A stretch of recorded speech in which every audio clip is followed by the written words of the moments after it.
सुख के बारे में जो सब कोई चाहते। ऐसा कोई है संसार में जो दुख चाहता है? कहेंगे नहीं। और सुख भी चाहिए तो कैसा? 2-4 दिन वाला, 2-4 महीना वाला, 2-4 वर्ष वाला, 2-4 जन्म वाला, शाश्वत अविनाशी सुख चाहिए। ये सुख कहाँ मिलता है? जहाँ हम आपकी खोज है, प्रयास है। हम लोगों का प्रयास कहाँ है? बाल बच्चे में, नौकरी में, प्रतिष्ठा में, पद में इस सुख को खोजते हैं। किसी को आज तक मिला है? एक भी इतिहास के पन्ने पर उदाहरण नहीं। यहाँ सुख है ही नहीं। यहाँ सुख है थोड़ा सा जो लगता और छूटता है, यानी सुख के बाद दुख है। जैसा कि सहजो बाई कहती भी है कि जैसे सरसी लोह की छीन पानी छीन आग, ऐसे सुख दुख जगत के सहजो तू मत पा। सहजबाई कहती है कि हम लोगों को ऐसे सुख में नहीं पगना चाहिए। ये सरसी जो लोहार के पास होता है, बरही के पास होता है, उसी के नाई है।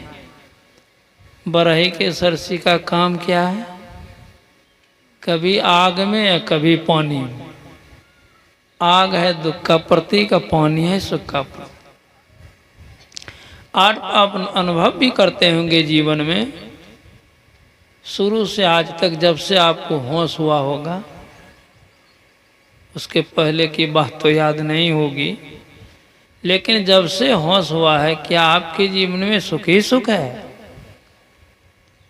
कहेंगे नहीं। आप ही कहेंगे नहीं, दुख भी है। और हमारी इच्छा चाहना है कि सुख ही सुख हो। इसके लिए क्या करना पड़ेगा? इसी के लिए भी लोग सुन रहे थे जितने ब्रह्मवादी हैं, जितने जो भी हो गए, एक दो नहीं, जितने देवता लोग हैं,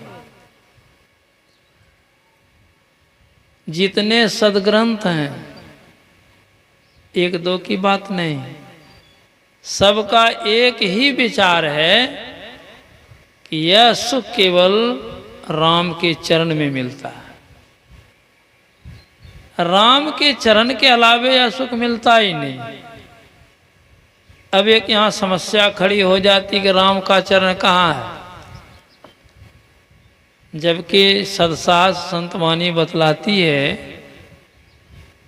कि उसका चरण है ही नहीं। पहले तो आप मानस में ही लीजिए, उनके बारे में चर्चा ही है। बिनु पग चले, बिना पैर के वो चलते। तब पैर ही नहीं है तो चरण नहीं है तो प्रेम कहाँ कीजिएगा? कैसे वो सुख मिलेगा? ये बात समझने की। परमात्मा का चरण क्या है? कहेंगे तस्वीर में जो है राम का चरण वही न है? नहीं है। परमात्मा का चरण है बिंदु। उपनिषदकार लिखते हैं, ध्यान बिंदु उपनिषद में एक मंत्र आया है, उसमें आप देखिएगा गौर करके। बीजा अक्षरम परम बिंदु नादं तस्यो परिचितम सौ शब्दं चाक्षरे छीने निशब्दम परमम पद। अक्षर का बीज क्या है? तो बिंदु। अक्षर किसको कहते हैं? जिसका नाश नहीं होता। नाश नहीं होता है, उसका चरण है बिंदु। उसी बिंदु के बारे में सदगुरु महाराज ने कहने की कृपा की है, सुख सिंधु की खिड़की अति न्यारी। सिंधु कहते हैं समुद्र को। उस बिंदु को प्राप्त करने से समुद्रवत सुख मिलता है, कभी सुख नहीं घटता। वो बिंदु कहाँ मिलेगा? तीर्थ में मिल जाएगा, गंगा सागर में, द्वारका में, बद्रिकाश में मिल जाएगा ना वो बिंदु, कहीं जाइएगा नहीं मिलेगा। वो मिलेगा अपने अंदर में, वो बिंदु अंदर में है। कहाँ है? हम लोगों के भी अंदर में है। तो क्या हम लोग उस बिंदु को प्राप्त किए हैं? उस बिंदु को देखे हैं? उस बिंदु की झलक मिली है? कहेंगे नहीं। कारण क्या रह गया? जब हम लोगों के अंदर में है तो फिर क्यों नहीं देखते हैं? क्यों नहीं उनकी झलक मिलती है? क्यों नहीं उसकी प्राप्ति होती है? जो हम लोग सुख से अलग हैं। वही बिंदु संत महापुरुष लोग बतलाते हैं। उसके बिना आप नहीं जान सकेंगे। इसीलिए गोस्वामी तुलसीदास जी महाराज लिखते हैं कि जो मार्ग सुरति साधु दिखावे, ते ही मग चलत सबय सुख पावे। पावे सदा सुख हरि कृपा, संसार आशा तज रहे। सपनाऊ नहीं दुख दैत दर्शन, बात कोटि को कहे। द्विज देव गुरु हरि संत बिनु, संसार पार न पाइए। तुलसीदास यही जाने, तरासर रमापति गुण गाई। वो मार्ग मग कर तो रास्ता, ते ही मग चलत सबय सुख पावे। संतों के रास्ते पर आप चलेंगे तब वो बिंदु की प्राप्ति होगी, नहीं तो नहीं होगी। यही भगवान श्री राम ने लक्ष्मण जी से कहा। लक्ष्मण जी पूछते हैं, भैया अनुपम सुख, जिस सुख की उपमा नहीं है उसकी प्राप्ति कैसे होती है? भगवान श्री राम क्या कहते हैं? भगति तात अनुपम सुख मूला। अनुपम सुख का मूल मतलब जड़ क्या है? भक्ति। अब मिलहि संत होई अनुकूला। जब संत मिलेंगे तो भक्ति अनुकूल होगी, नहीं तो भक्ति प्रतिकूल रहेगी। आपका कल्याण नहीं होगा, उस बिंदु की प्राप्ति नहीं होगी। आज देख ले दुनिया में बहुत रे लोग भक्ति तो कर ही रहे, नहीं कर रहे ऐसी कोई बात है? नहीं कर रहे, नहीं कर रहे सब कोई। अरे यहाँ तक कि लोग चोरी डकैती भी करने के लिए जाते हैं, गांजा का भी शॉट मारते हैं तो दोबारा भगवान का नाम खींच लेते हैं कि ना? तो हो गई भक्ति ना?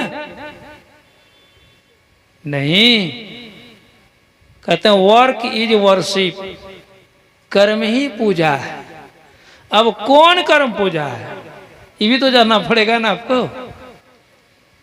जिस कर्म से आपका परम कल्याण हो जाए वही कर्म पूजा है। अब बाकी सब बेकार है। गुरु महाराज लिखते हैं, आहो भक्त सार भगति करो। ये ध्यान देने योग्य बात है। सबको इशारा करें सार भक्ति कीजिए, नहीं करेंगे तो आसार भगति करे, संसार भ्रमति रहे, भक्ति श्रम निष्फल हो। ये भक्ति का जो श्रम मजदूरी मिलनी चाहिए सब निष्फल हो जाएगा, कुछ नहीं मिलेगा। इसलिए सार भक्ति कीजिए। और बाहर में इंद्रियों के द्वारा जो भी भक्ति की जाती है वो सार भक्ति है। जैसे भी उदाहरण सुन रहे थे कि बच्चा लोग खेल खेलता है, भोज का स्वांग करता है, खाता भी है, क्या भूख मिटती है? बच्चा बच्ची सब गुड़बा गुड़िया बना के ब्याह शादी भी करा देता है, गीत मंगल सब होता है, क्या उससे सृष्टि बढ़ सकती है? हम लोग देखते थे क्या कहता है ये बच्चा लोग खेल रहा है। उसी तरह से वेद में एक मंत्र आया है, ओम स्वयोजत दुर्गाय जितिंग वृथा कृतंग विमितेन गाव परिणसं किनुते तिग्म श्रृंगो दिवाहर ददृशे नक्त मृज्रा। इसका अर्थ क्या है? इंद्रियों के द्वारा जो भी भक्ति हम आप करते हैं वो झूठी खेल है, वो बच्चा की तरह। इससे परमात्मा की भक्ति नहीं होती, उसकी प्राप्ति नहीं होती। अब इंद्रियां कितनी है इसको समझ लेना चाहिए। इंद्रियां है 14, 5 कर्म इंद्रियां हैं, हाथ पैर गुदा लिंग और मुंह, जिससे कर्म होता है। 5 ज्ञान इंद्रियां हैं, आंख कान नाक जिह्वा त्वचा। 4 अंतःकरण की इंद्रियां हैं, मन बुद्धि चित्त अहंकार। इस 14 इंद्रियों से भक्ति नहीं होती। अब देख लीजिए, इंद्रियों का राजा है मन, मन से भी ये काम नहीं होता।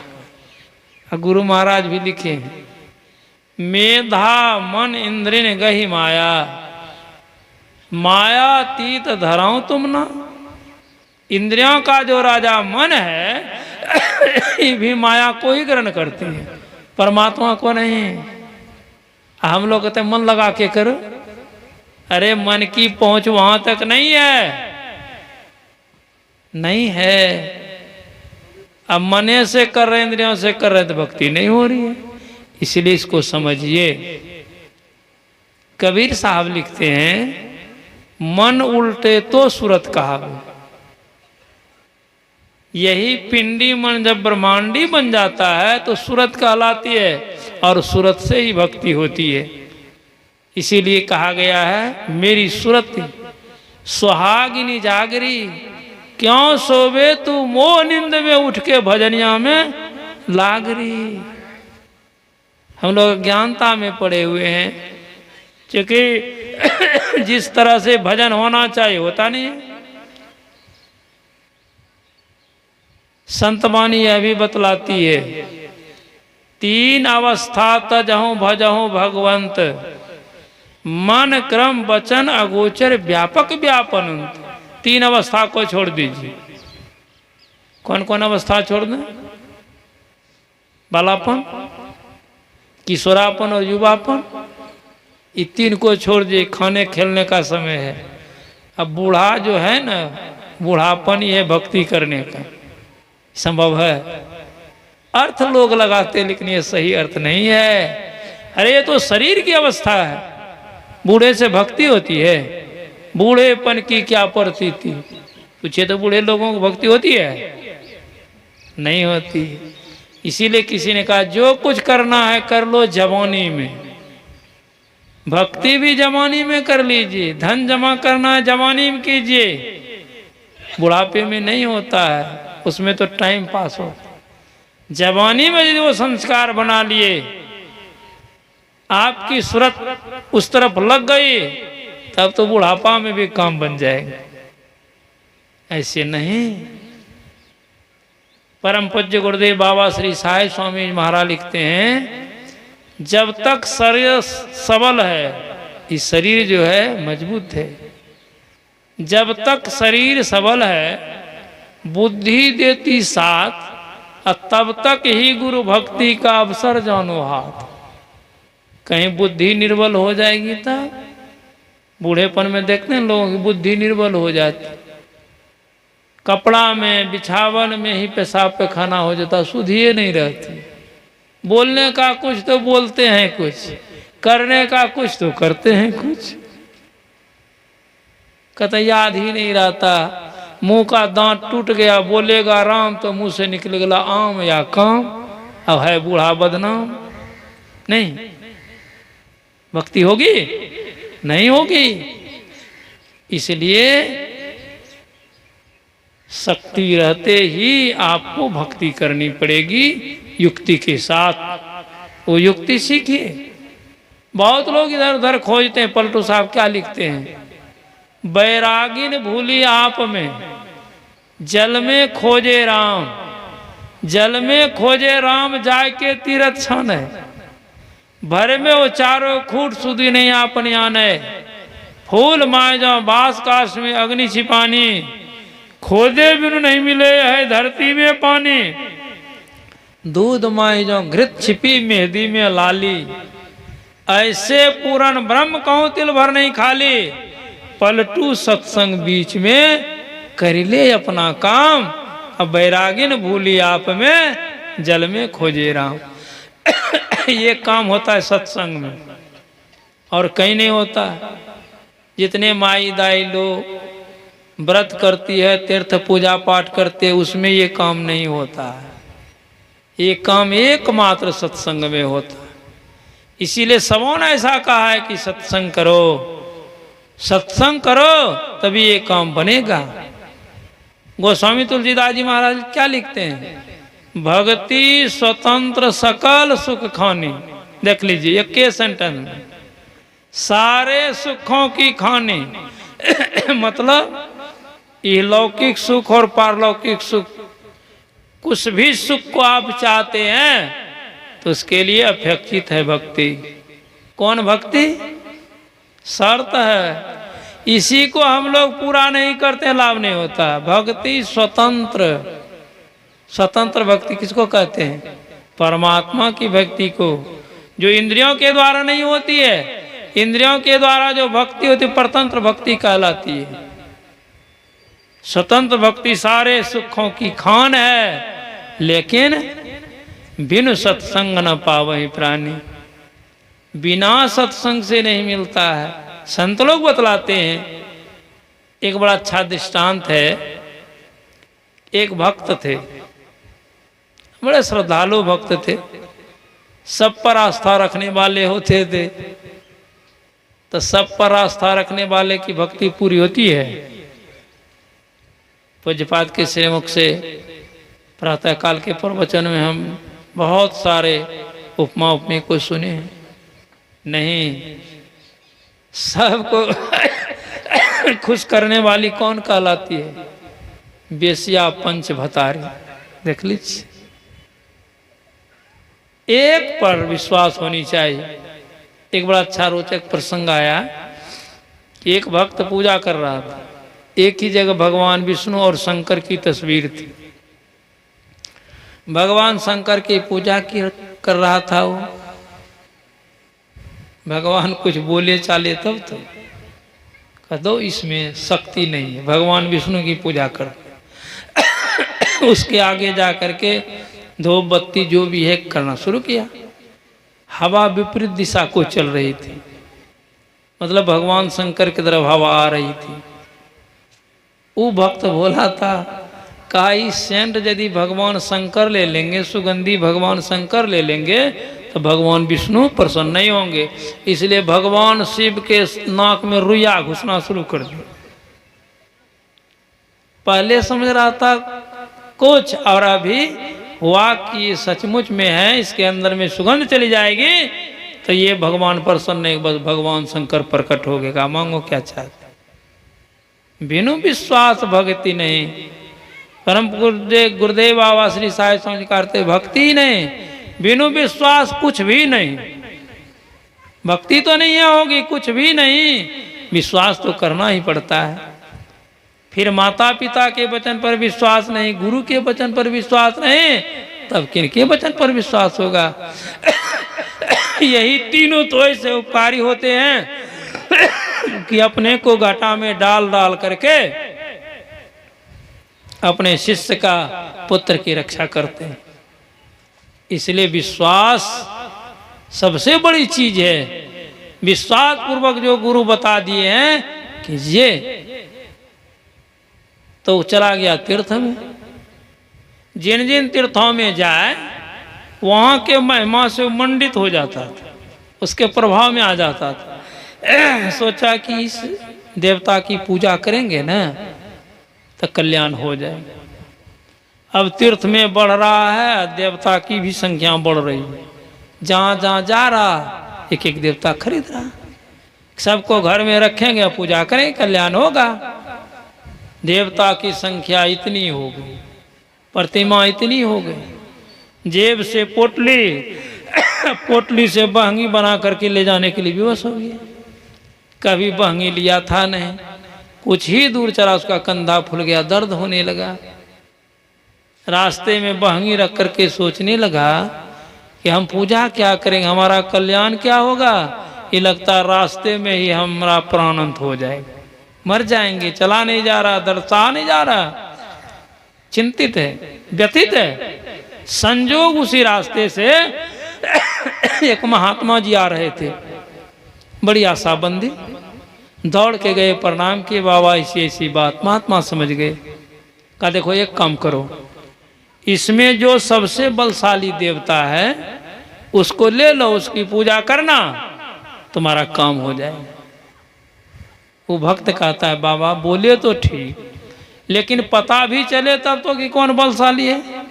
इतने लोग बैठे हुए हैं, इसमें से कौन बलशाली है? इतने महात्मा है, सबका रंग ढंग एक के जैसा है, कौन प्रभावी है, कैसे पता चलेगा? कहीं भी कहना तुम्हारा ठीक है। कहा यह काम करो ना, कहा जाए, कहा जाओ प्रैक्टिकल करो, देवता को देवता में लड़ाओ, जो कमजोर होगा उसका अंग भंग होगा, उसको फेंक देना है, और जो बलशाली होगा, जिसका अंग भंग नहीं होगा, उसकी जाके पूजा करना, तुम्हारा काम हो जाएगा। अभी केवल वो सुना है, माथा पर का भार हल्का हो, प्रैक्टिकल किया, एक दूसरे को लड़ाते गया, किसी का हाथ, किसी का पैर, किसी का नाक टूटते गया, छोड़ते गया। जिसमें भी नाक मुंह हाथ पर है, वो सब नकली है। एक बात जान लीजिए, हम लोगों को भी नाक मुंह हाथ पर, हम लोग भी नकली हैं। इसके अंदर में जो है वो असली, उसको नाक हाथ मुंह कुछ नहीं होता। तो उसमें से गोल था पत्थर का टुकड़ा, शालिग्राम भगवान, उसका कुछ अंग भंग नहीं हुआ, सबको देखा यही पूजने योग्य है, क्या उनकी पूजा किया। एक दिन पूजा करने के लिए जा रहा था, क्या देखता है एक बिल्ली चाट रही थी उसको। उनके मन में हुआ कि शायद ही देवता बूढ़ा हो गया, तो बूढ़े लोगों की शक्ति कमजोर हो जाती है, तो नहीं अब इसकी पूजा नहीं करेंगे, बिल्ली की पूजा करेंगे। उसको भी उठा के फेंक दिया, बिल्ली को घर में ले आए, पूजा करने लगा। बिल्ली तो बिल्ली होती। एक दिन क्या हुआ, उनकी धर्मपत्नी भोजन बना के और दूध गर्म करके ठंडा होने के लिए रसोई घर में छोड़ दी, और किसी काम से कारण बस चली गई आंगन से बाहर, रसोई घर का फाटक खुला रह गया।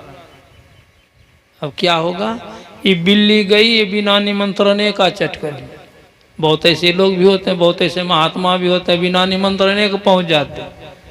अब वहाँ कहेंगे हमको इतना खर्चा लगा नहीं दीजिएगा, कितनी भद्दी बात है, कितनी शर्मिंदा की बात है।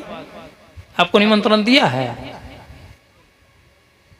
कुछ ऐसे लोग होते हैं। तो उसी तरह से बिल्ली घर में घुस गई, सब दूध चट कर गई। बिल्ली को होती मूछ, मूछ में दूध लगा था। बिल्ली उधर से निकल रही थी, गई तो कान खड़ा हो गया, ये देखते हैं बिल्ली के मूछ में दूध, कहीं बटलोई दो साफ नहीं है। गई देखने के लिए, तो देखते हैं सब सफा चट। क्रोध आ गया कि थोड़ा भी दूध छोड़ देती पागल, तो झूठ फूस कह के खिला देती। ये सरपेट झूठ कैसे चले, झूठ में भी तो मिलावट होनी चाहिए ना। बस क्रोध आ गया, पीढ़ा लेकर के बिल्ली को देना शुरू किया। मैं कर रहे, उधर से वो भक्त आ गया, अरे ये बिल्ली को मेरी पत्नी मारती है, इसका मतलब है कि बिल्ली से बलशाली मजबूत मेरी पत्नी है, तब ना मार रही है। अब उस दिन से बिल्ली की पूजा छोड़ करके सब पत्नी की पूजा शुरू। और सब पत्नी तो यही चाहती ही है कि पति हमारा पुजारी बन जाए, सेवक बन जाए, दास बन जाए, जो जो मैं कहूँ वही वही माने। अब उनकी पूजा होने लगी। वो फूले नहीं समा रही है। एक दिन क्या होता है, माँ बहन तो भोजन बनाने वाली होती है, अब भोजन में प्रायः भूल होती है, कभी नमक तेज तो कभी फीका, कभी कुछ तो कभी कुछ, और कभी भूल गई गपशप में लग गई तो साफ। तो बिना नमक का भोजन कैसा होता है? गोस्वामी जी लिखते हैं, भक्ति बिना सब सुख कैसे, लवन बिना बहु व्यंजन जैसे। सब व्यंजन हो और लवन नहीं हो तो स्वाद ही। उस दिन वही हुआ। वो नमक देने के लिए भूल गई। अब वो आया भोजन करने के लिए, अक्रोधित था, किसी किसी बात को लेकर के होता है। जैसे ही बैठा भोजन करने के लिए एक के ग्रास लिया, कि नमक के बिना भोजन स्वादहीन लगा। अब बगल में उतनी उसकी पत्नी बैठी थी। मैदा का तो स्वभाव है, पुरुष के आगे में थरिया दे करके नाक के सामने बैठती है।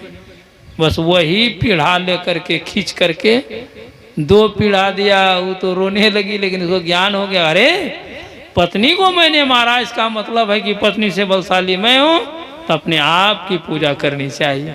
उसी दिन से अपने आप की पूजा शुरू कर दी।